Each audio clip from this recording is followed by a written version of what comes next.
थोड़ी सी technical problem की वजह से जो आरएनए के मॉलिक्यूल पढ़ रहे थे वो भी थोड़ा सा उसमें ब्रेक लग गया, तो आज दोबारा से आरएनए भी पढ़ेंगे एज वेल एज जैसे कॉन्जुगेटेड मॉलिक्यूल का सेक्शन है उसको कंप्लीट करेंगे। टेस्ट तो आपकी हो चुकी है, अच्छी हो चुकी है, बेहतरीन हुई है। और बट आप जैसे कॉन्जुगेटेड मॉलिक्यूल और टीआरएनए का जो पोर्शन है उसको दोबारा से देखते हैं। तो टीआरएनए के बारे में पढ़ रहे थे हम, उसके जैसे थ्री लूप्स हैं और 2 एंड है। जैसे एक 3 प्राइम एंड होता है, और जैसे जो 3 प्राइम एंड होता है उसमें जैसे अमाइनो एसिड की जो लिंकेज होती है, और जो 5 प्राइम एंड भी है। तो आपने ये भी पढ़ा था 5 पे जैसे ग्वानिन होता है, और 3 का जो OH ग्रुप है उसमें CCA जो है एक सीक्वेंस होती है, और इसमें अमाइनो एसिड अटैच होता है। तो ये तो ओवरऑल जैसे टीआरएनए की सीक्वेंस के बारे में हुआ। इसी तरह से एंड्स के बारे में इसी तरह से हम देखेंगे कि इसके अंदर जो 3 लूप्स हैं, जैसे एक डी लूप है, इस स्ट्रक्चर को जैसे हम कहते हैं लूप कहते हैं।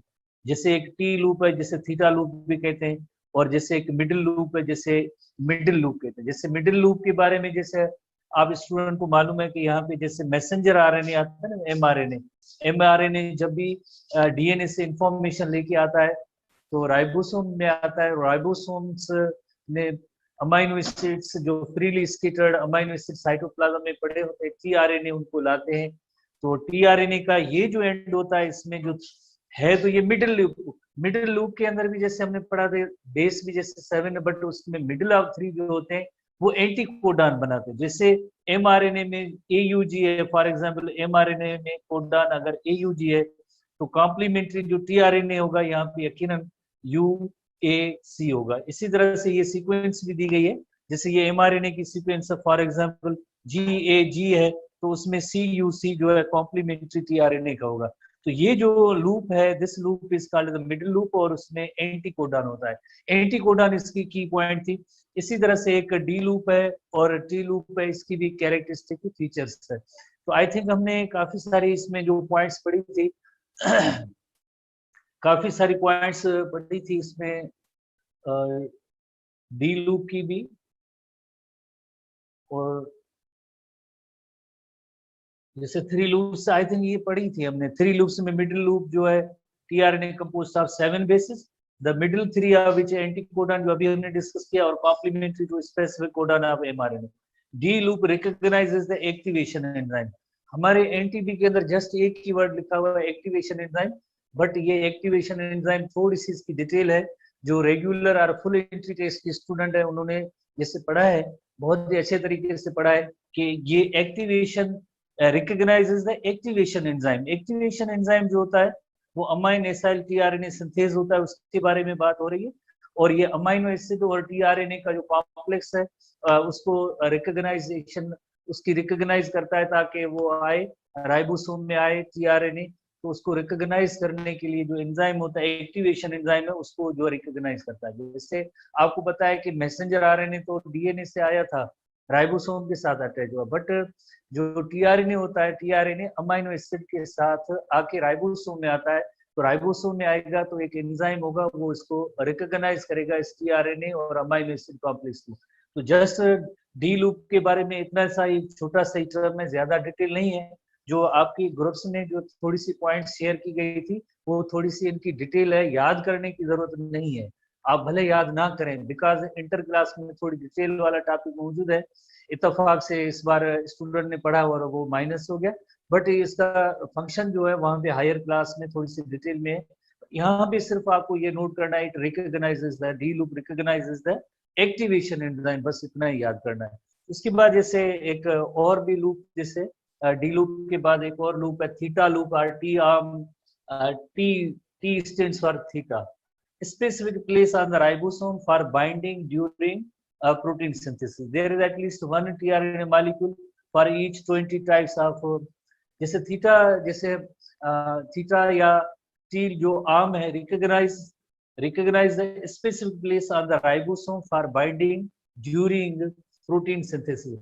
तो इसका काम ये होता है कि जैसे आपको पता है कि जैसे टीआरएनए भी आते हैं राइबोसोम के साथ, प्लस में अब टीआरएनए किस पॉइंट या लोकेशन पे राइबोसोम पे आने हैं और देन अमाइनो एसिड जो ला रहे हैं साथ साथ उनकी भी देन बॉन्डिंग होनी है, पॉलीपेप्टाइड चेन अब अमाइनो एसिड बनना है। तो थीटा लूप का टी आर्म का रिकॉग्नाइज है specific place on the ribosome for binding. Binding जैसे टीआरएनए जो एक अमाइनो एसिड लेके आ रहा है उसके साथ यकीनन बाइंडिंग भी होगी। प्रोटीन सिंथेसिस के दौरान इसका यानी जो रोल है, ठीक है। Acts to form a tRNA ribosome complex during translation. यानी ये जो ग्रीन लेटर्ड वर्ड है जो आपको प्रीवियसली हमने शेयर किए, इनका जो टेक्स्ट बुक में कोई जैसे ये पॉइंट्स नहीं, आप भले इनको याद ना करें, एक्सप्लेनेशन है। रिकग्निशन साइट रिकग्नाइज करता है, आइडेंटिफाई करता है for the ribosome to form tRNA ribosome complex. यानी टीआरएनए आएगा राइबोसोम के साथ जैसे आके जो बाइंड होगा, लिंक होगा, अटैच होगा उसके साथ, उसको उसकी साइट को, जगह को रिकॉग्नाइज करने का काम ये थीटा लूप या टी आर्म जो परफॉर्म करती है। तो इन चीजों को याद करने की जस्ट जरूरत नहीं है, जस्ट जो टेक्स्ट बुक में एनटीबी के अंदर जो पॉइंट्स हैं उन्हीं को आपको याद करना है। जैसे कि आपको बताया कि there are 20 types of amino acid. Amino acid की जो तादाद होती है, आपको बताया कि आपने पढ़ा है बायोलॉजिकल मॉलिक्यूल में 20 टाइप्स ऑफ अमाइनो एसिड। तो जो साइटोप्लाज्म होता है, साइटोप्लाज्म के अंदर जैसे टीआरएनए मॉलिक्यूल होते हैं, हर एक टीआरएनए मॉलिक्यूल एक specific type of amino acid को कैरे और पिक करता है। तो एटलीस्ट 20 टाइप्स ऑफ टीआरएनए तो होने चाहिए, 20 टाइप्स ऑफ टीआरएनए होने चाहिए ताकि हर एक अमाइनो एसिड को वो पिक करे। बट साइटोप्लाज्म के अंदर 20 से भी ज्यादा आइडेंटिफाई हुए, 60 टीआरएनए हैव बीन आइडेंटिफाइड। थोड़ी सी नंबरिंग में, फिगर्स में, इंटर क्लास में थोड़ी सी डिफरेंट है, एसटीबी में डिफरेंट है, जो मींस हमारे टेक्स्ट बुक में रखी गई चीजें हम उन्हीं को देखेंगे। तो आप ये 60 tRNA have been identified, 20 types के तो अमाइनो एसिड है, उनको पिक करने के लिए एक स्पेसिफिक टीआरएनए होता है, बट उससे भी ज्यादा जैसे 60 types. However human cells contain about 45 different kinds of tRNA molecules. जैसे ह्यूमन बीइंग में जैसे एसटीबी में लिखा हुआ 40, और यहाँ पे जैसे एसटीबी इंटर क्लास के एसटीबी में 40 टाइप्स लिखा हुआ और यहाँ पे 45 लिखा है।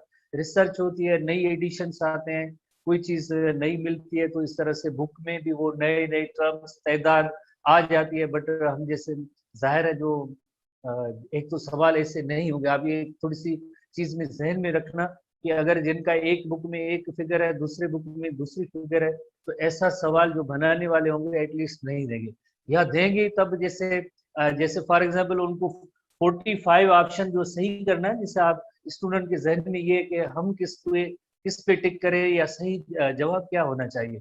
तो जैसे देखें, एक तो दो सिमिलर जैसे दो डिफरेंट बुक्स के जैसे तादाद है, नंबर है, वो एक क्वेश्चन में एटलीस्ट नहीं आएगी। जैसे अगर मैं भी क्वेश्चन बनाऊं इस तरह का, तो यानी 40 और 45 नहीं आएंगे, तो या 30 आएंगे या 35, या 30 होंगे या 34 होंगे। दो डिफरेंट टेक्स्ट बुक की एक फिगर एक एमसीक्यू में नहीं आ सकते, आपको दोनों फिगर से याद करने। अगर 45 का ऑप्शन पड़ा है तो आप 45 करें, या किसी ने जैसे 40 का ऑप्शन है तो आपको 40 करना। इस तरह से जो दो डिफरेंट बुक्स की जो फिगर्स होती है, तो उनको सही मेथड ये होता है कि आप याद करें।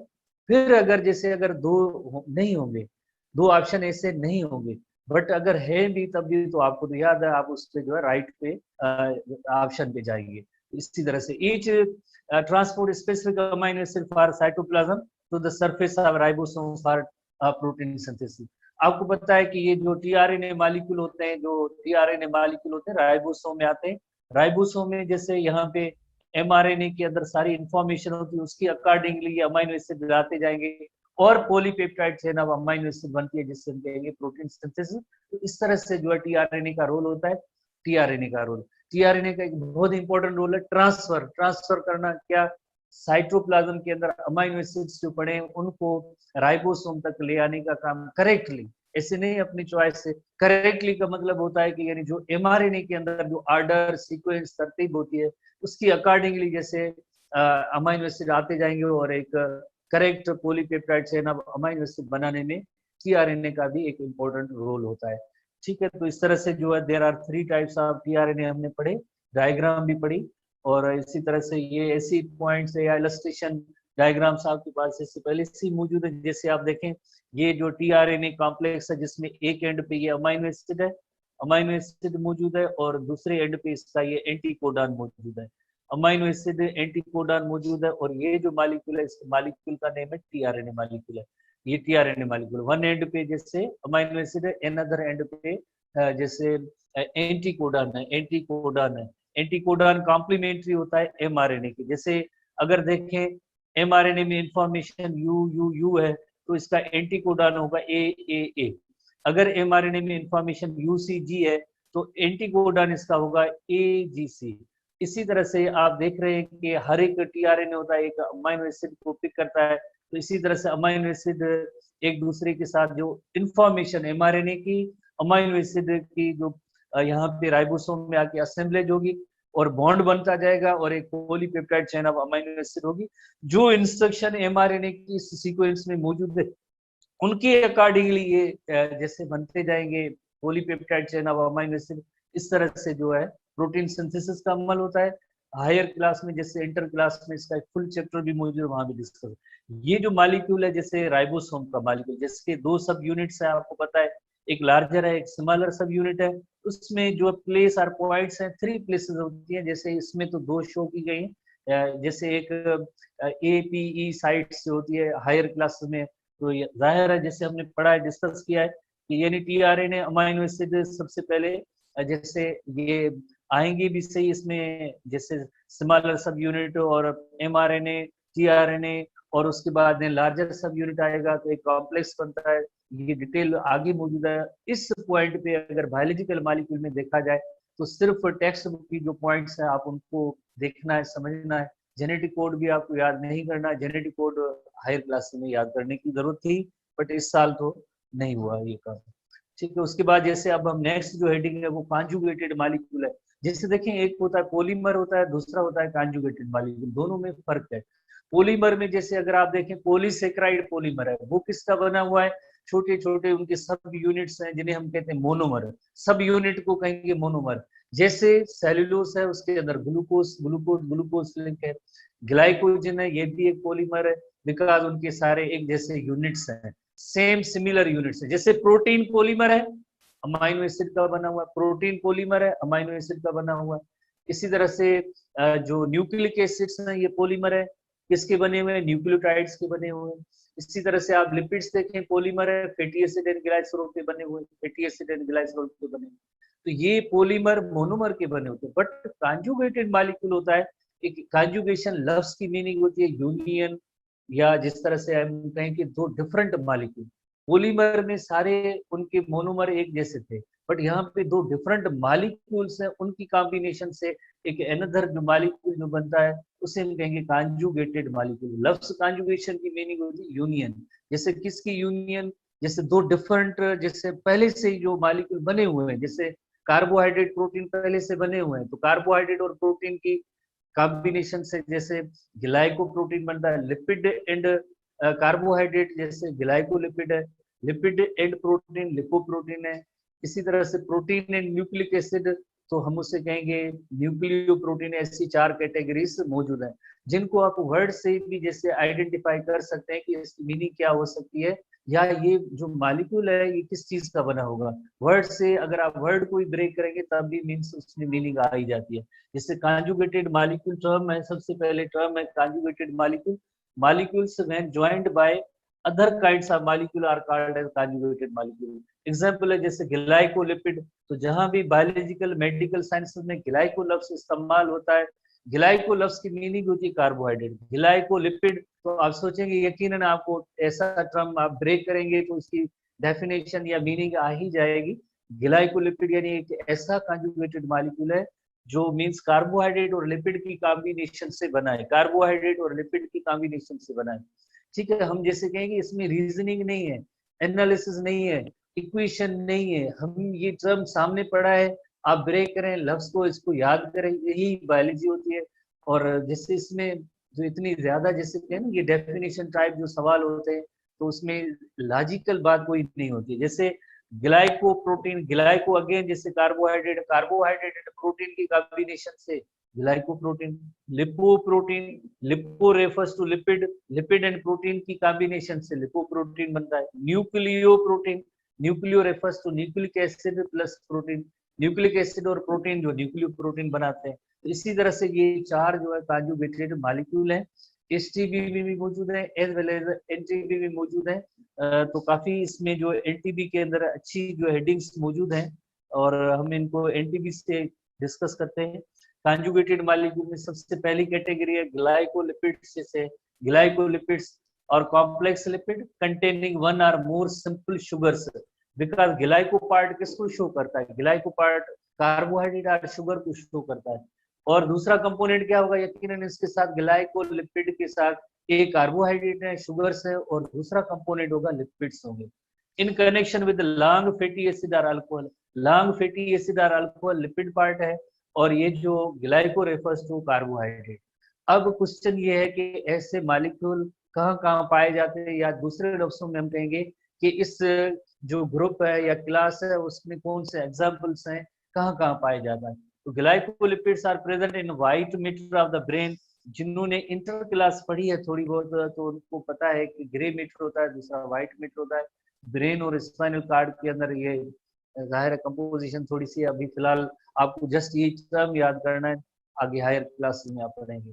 And myelin sheath of nerve fibre, जैसे आपको पता है कि जो न्यूरॉन होता है उसमें माइलिनेटेड जो न्यूरॉन होता है, माइलिन जिससे लिपिड का एक टाइप है, तो इसकी वजह से जो मैसेजेस और इम्पल्स जो है थोड़े से फास्ट जाते हैं। साल्टेटरी कंडक्शन होती है, जो मीन्स जिन्होंने इंटर थोड़ा पढ़ा है उनको पता है। बट यहाँ पे आप ये नोट करेंगे कि माइलिन शीथ भी लिपोप्रोटीन इन नेचर है और glycolipid in nature. And chloroplast membrane, इसकी जो मेम्ब्रेन है, ये थ्री एग्जाम्पल्स जो है ना आपको याद करने हैं। जैसे ये लिपिड मेम्ब्रेन है, लिपिड मेम्ब्रेन तो जैसे ये फास्फोलिपिड मॉलिक्यूल प्लस में कार्बोहाइड्रेट के जो रेसिड्यू या उसके थोड़े से कंपोनेंट होते हैं, तो इस तरह से जो मॉलिक्यूल बनेगा उसे हम कहेंगे ग्लाइकोप्रोटीन कहेंगे।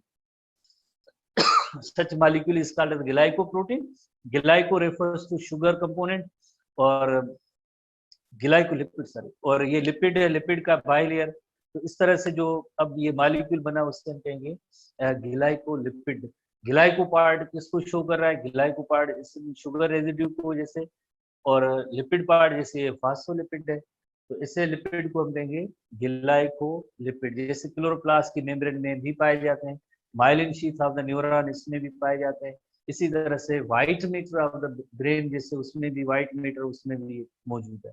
एग्जाम्पल की कैटेगरी याद करनी थी, जस्ट कैटेगरी है, और इसके अलावा इतनी कोई जैसे बायोलॉजी के अंदर काफी सारी चीजें जो मेमोराइजेशन की होती है, क्रैमिंग की होती है, तो यकीनन आपने जो क्रैमिंग की होगी तो उस टेक्निक के जरिए आप जो भी सवाल आएंगे तो आप सही उसको हल कर सकते हैं। बट आसान ट्रिक ये होती है कि आप जो थर्म को ब्रेक करें और यकीनन उसकी कंपोजिशन मालूम हो जाएगी, प्लस में आप थोड़े से एग्जाम्पल्स हैं उनको आप नोट करेंगे। तो conjugated molecule में another category is the glycoproteins formed when protein are covalently attached to the carbohydrate. Word से जा रहा है glyco refers to जो है कार्बोहाइड्रेट है, carbohydrate plus protein is glycoprotein, carbohydrate plus protein is glycoprotein and widely distributed in the cells. Function कैसे हैं उनमें? फंक्शन में जैसे हार्मोन जो होते हैं, काफी हार्मोन होते हैं, उनकी केमिकल नेचर भी जैसे ग्लाइकोप्रोटीन इन नेचर होती है। ट्रांसपोर्ट प्रोटीन है, स्ट्रक्चरल प्रोटीन है, रिसेप्टर्स हैं, सेल्स के ऊपर जो रिसेप्टर होते हैं ये भी ग्लाइकोप्रोटीन इन नेचर है। खास तौर पे जैसे एंटीजन होते हैं, जैसे आपको पता है कि हमने इससे पहले भी पढ़ा है एंटीजन के बारे में। एंटीजन जो है सेल्स होते हैं, उनपे जो है एंटीजन जैसे प्रोटीन है। आपको पता है कि ब्लड ग्रुप्स में भी जैसे आपने पढ़ा है, अगर आरबीसी के सरफेस पे एंटीजन ए ब्लड ग्रुप है, आरबीसी पे antigen B blood group B, RBC पे antigen A B blood group A भी, अगर कोई एंटीजन नहीं है, नो एंटीजन ब्लड ग्रुप को, तो ये एंटीजन जो है इसकी केमिकल नेचर जो होती है ग्लाइकोप्रोटीन इन नेचर होती है। Antigen are glycoprotein which play an important role in blood grouping. तो ब्लड ग्रुपिंग में जो यकीनन जैसे ग्लाइकोप्रोटीन ही है, इनका ही जैसे रोल है एंटीजन। तो ये सारे जो टॉपिक्स उसे है तो छोटी छोटी सी चीजें, बट इनको याद करना होता है। आप इंस्टीट्यूट पॉइंट ऑफ व्यू से यहाँ पे इस एंड पे जो है क्रैमिंग टाइप की जो मेमोराइजेशन टाइप के ये सवाल है जिनको आप याद करेंगे। तो बहरहाल तो अगेन जैसे ये हमने पढ़ा है, जैसे ये ग्लाइकोप्रोटीन है, ये जैसे देखें ये फास्फोलिपिड का बाइलेयर है, फास्फोलिपिड का ये प्रोटीन मॉलिक्यूल, प्रोटीन के साथ जब कार्बोहाइड्रेट अटैच होते हैं तो उससे हम कहेंगे ग्लाइकोप्रोटीन, जो सेल सरफेस मार्कर के तौर पे भी यूज होते हैं, सेल सरफेस मार्कर। इसी तरह से ये जो है antigen, antigen A blood group A, antigen B blood group B, antigen A B blood group A B, and no antigen तो ब्लड ग्रुप ओ होता है। इसी तरह से जो एचटीबी फर्स्ट ईयर, उसमें आपने जैसे एचआईवी के बारे में पढ़ा होगा, एचआईवी की जो सरफेस होती है उस पे रिसेप्टर्स ग्लाइकोप्रोटीन, अगर थोड़ा सा आप रिकॉल करेंगे तब एचटीबी चैप्टर 5 के अंदर ये भी पॉइंट आपको याद ही आ जाएगी, ठीक है ना। एचआईवी जैसे ये एचआईवी वायरस है, एचआईवी यकीनन ये वायरस है, उस पे जो है जो ये रिसेप्टर्स है, जैसे आज जैसे कोविड की भी आप जैसे कोविड है उसमें भी ऐसे रिसेप्टर्स होते हैं, ये जो आपको छोटे छोटे इसमें क्लिप्स जैसी लगी हुई है, बॉल्स छोटे छोटे, वो रिसेप्टर होते हैं। तो ये रिसेप्टर की इनकी नेचर जो होती है, रिसेप्टर, ये रिसेप्टर्स है, रिसेप्टर होंगे तो यकीनन किसके साथ बाइंड करेंगे, रिसेप्टर जो है जाहिर है उसका जो होस्ट सेल होगा उसके साथ बाइंड करेंगे। तो ये जैसे ह्यूमन होस्ट सेल है, उसका साइटोप्लाज्म सेल मेम्ब्रेन उसके साथ ये पार्ट होता है, तो उसके साथ ये जो रिसेप्टर जो है, रिसेप्टर की भी केमिकल नेचर जैसे ग्लाइको प्रोटीन इन नेचर है, फर्स्ट ईयर में एसटीबी में भी ये मौजूद है पॉइंट, जैसे वायरस सेक्शन के अंदर। तो बहरहाल इस तरह से ये जो ग्लाइको प्रोटीन है, उसके बाद नेक्स्ट कैटेगरी जो होती है वो आखिरी कैटेगरी, बस एक लिपोप्रोटीन मेन है, बाकी बाकी तो आसान है चीजें जो हमने काफी बार पढ़ी भी है। जिससे आप देखें लिपो और प्रोटीन, जैसे lipo refers to lipid, protein यानी लिपिड एंड प्रोटीन की कॉन्जुगेशन है, लिपिड एंड प्रोटीन की कॉम्बिनेशन से जो मॉलिक्यूल बनता है उसे हम कहेंगे लिपोप्रोटीन। वर्ड से जाहिर है, आप टर्म को ब्रेक करें डेफिनेशन आ ही जाएगी। Are found by the combination of protein with the phospholipid, जैसे फास्फोलिपिड एंड प्रोटीन है, phospholipid protein complex are widely distributed in plant and animal material, they occur in milk, blood, cell nucleus, egg yolk, membrane of the chloroplast of the plants, in सब के अंदर जो है जैसे example की category है जो आपको याद करनी है। इसी तरह से मोर ओवर एसटीडी के अंदर और भी जैसे एग्जाम्पल है low density lipoprotein, retina, photoreceptor cells, bacterial cell membrane, उनके अंदर भी जैसे लिपोप्रोटीन की कैटेगरी बताई गई है। और एक व्हाइट है उसके अंदर भी जैसे लिपोप्रोटीन का जैसे एसटीबी की पॉइंट्स है वो भी आपको जहन में रखनी है, उनके अंदर भी जैसे लिपोप्रोटीन मौजूद होता है। आखिरी कैटेगरी है nucleoproteins, number 4 and last, ये नंबर 3 कैटेगरी थी और ये नंबर 4 एंड लास्ट है न्यूक्लियो प्रोटीन। वर्ड न्यूक्लियो जो आपको पता है, nucleo refers to nucleic acid, nucleic acid जैसे आपको पता है डीएनए आरएनए की कैटेगरी जो होती है, डीएनए आरएनए की कैटेगरी है न्यूक्लिक एसिड की है। तो न्यूक्लियो प्रोटीन उसमें क्या होगा, न्यूक्लियो प्रोटीन वर्ड से जा रहा है, यानी एक न्यूक्लिक एसिड प्लस प्रोटीन होगा, consist of simple basic protein and nucleic acid, जैसे they are found in chromosomes and ribosome. अगर आप क्रोमोसोम की ऑर्गेनाइजेशन, क्रोमोसोम की कंपोजिशन आपको मालूम है तो आपको पता है कि बॉल लाइक प्रोटीन जिसे हम कहते हैं हिस्टोन कहते हैं, और उनके ऊपर जैसे डीएनए की कॉइलिंग होती है, ये ball like protein they guide the coiling of, जैसे क्रोमोसोम की जैसे कॉइल नेचर होती है वो इस बॉल लाइक प्रोटीन की वजह से यूकैरियोटिक सेल की फीचर है, तो ये न्यूक्लियो प्रोटीन एक स्ट्रक्चर बन जाती है। इसी तरह से आप जैसे देखें ribosome may be first year में भी एसटीबी में मौजूद है, और राइबोसोम के हवाले से हायर क्लासेस यानी इंटर क्लास और एनटीपीबी टॉपिक में भी राइबोसोम मौजूद है। राइबोसोम्स केमिकली किसके बने हुए, ribosomes are chemically composed of, जैसे एक प्रोटीन्स होते हैं, एसटीबी में लिखा हुआ है 50 different types of protein, 50 different types of protein होते हैं, प्लस में जैसे एक आरएनए होता है, और उस आरएनए का यकीनन आपने नेम नोट किया होगा, RNA, ribosomal RNA. Ribosomal RNA, RNA क्या है, न्यूक्लिक एसिड, प्लस में ये राइबोसोम किसके बने हुए, प्रोटीन के बने हुए, और इन दोनों का रेशियो जो होता है प्रोटीन और न्यूक्लिक एसिड का 50-50% का रेशियो होता है, 50% आरएनए होते हैं और 50% प्रोटीन होते हैं, ठीक है। तो इस कॉम्बिनेशन को हम कहेंगे ये जो है न्यूक्लियो प्रोटीन इन नेचर है। मोर ओवर जैसे वायरसेस हैं, जैसे आपको पता है वायरसेस की जो केमिकल नेचर है, viruses are chemically nucleoprotein in nature, nucleoprotein in nature. क्योंकि जैसे आइदर उनमें एक जेनेटिक मटेरियल होगा या डीएनए होगा या आरएनए होगा, आइदर डीएनए और आरएनए होगा, और उसके बाहर एक प्रोटीन का कोट होता है जिसे कैप्सिड कहते हैं, जो कैप्सोमियर का बना होता है। यानी viruses are chemically nucleoprotein in nature, या वहां पे डीएनए प्लस प्रोटीन होगा या आरएनए प्लस प्रोटीन होगा। कुछ ऐसे वायरसेस होंगे जो डीएनए और प्रोटीन के बने होते हैं, कुछ ऐसे वायरसेस होंगे जो आरएनए प्लस प्रोटीन के बने हैं। तो कैटेगरी क्या हो जाएगी, ये न्यूक्लियो प्रोटीन इन नेचर हो जाएगी, यानी chemical nature of viruses nucleo protein in nature. ठीक है, होपफुली आपने ये जो बायोलॉजिकल मॉलिक्यूल्स के हवाले से जो रिमेनिंग सेक्शन था आपने याद तो पहले ही कर लिया था, जो यहाँ भी हमें डिस्कस करना था वो कर लिया। अब हम जो है नेक्स्ट चैप्टर 3 में आएंगे, और चैप्टर 3 के हवाले से जैसे